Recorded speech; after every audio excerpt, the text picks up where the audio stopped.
një pyetje kam për ty, meqense jemi te kjo pjesë, është ti vajtet disa vite tani që le të themi pavarësisht se je jashtë Shqipërisë e ndjek gjithë jetën politike dhe publike shqiptare me siguri. Nga ana tjetër e oqeanit, sa e ndryshme është Shqipëria që ti le me Shqipërinë që she tani? Fatkeqësisht nuk shoh, sepse unë çdo vit i shkoj në Shqipëri dhe në Kosovë ku kam familjen dhe i prek gjërat, pavarësisht që edhe çdo ditë komunikoj me kolegë të ndryshëm, shoh situatën si po shkon. Të them të drejtën, përveç se ndryshimet për të mirë në infrastrukturë, flas në rrugë, nëse quhet në ndërtimet pallatet të larta, por pjesa tjetër mendoj që është keq më keq. Vazhdon edhe sot e kësaj dite, unë në 2017 jam larguar nga Tirana, në fakt, vazhdon kësaj dite Tirana nuk ka ujë me orar. Vazhdon sot e kësaj dite Tirana nuk ka shërbime të mirëfillta sociale, nuk ka shërbime shëndetësore. Pra unë vazhdoj të qëndroj faktit që në qoftë se larg qoftë ketë një person të shëmur në familje, ti du të marrësh kredi për të bërë mjekimin e tij. Fatkeqësisht arsimi ka rënë në nivelin që ndoshta nuk e di, po ato se çfarë ndjekim në shumë njerëz në rrjetet sociale apo në media apo në komunikimet që kemi të përditshme, politizimi i arsimit, dërgimi i mësuesve nga partia, fakti i mungesës aspektet kulturor të atij mësuesit, pra po prodhojmë në një farë mënyrë gjenerata deri diku edhe që nuk din të lexojnë akoma, i kanë kalu nivelet e klasave shkollës fillore dhe nuk din të lexojnë mirë.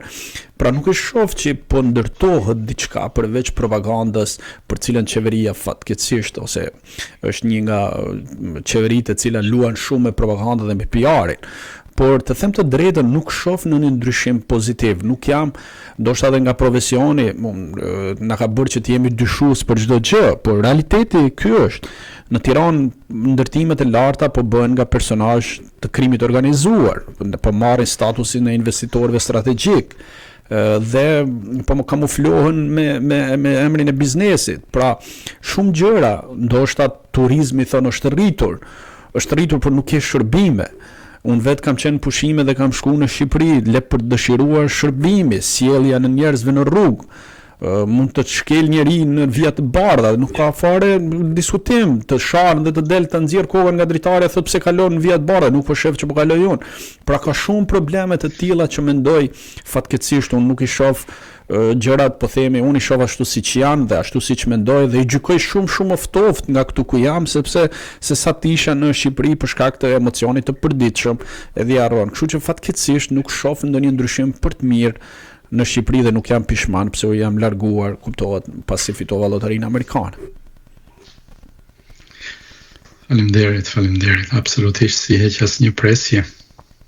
Është ashtu. Kështu që edhe juve besoj vetë shkoni në Shqipëri dhe i shikoni, keni familjarët tuaj dhe iq më larg se para pak ditësh u kthyet nga Shqipëria dhe keni përjetuar dhe e prekur vetë edhe sistemin. Dhe kur jeton në një vend tjetër dhe e krahason sistemin me një vend tjetër, themi, po si ka mundësi, Bostoni, po themi, është në nivel popullsie sa është gjithë Shqipëria. Imagjinoni se çfarë është në gjendje të bëhet dhe çfarë kushtet ofrohen dhe çfarë bëhet në Shqipëri. Pra nuk është që nuk mund të bëhet ai vend. Problemi është që politika nuk do që të bëhet ai vend dhe për atë punë është në këtë drejtësi ku ndodhet sot.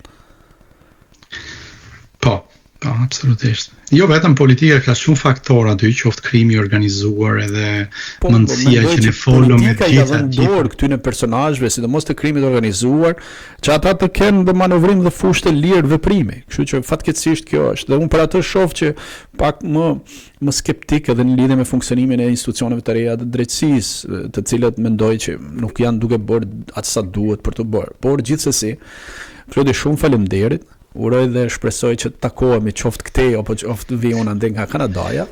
U bëhet qefi që jeni mirë dhe vetëm suksese në punën tënde. Faleminderit i nderuar. Gjithë të mirë. Faleminderit.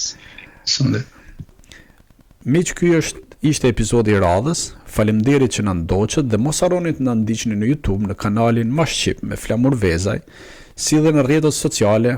Na shkruani gjithashtu në mashqippodcast@gmail.com.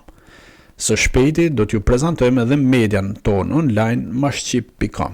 Deri atëherë, mirëmbëjtje dhe faleminderit.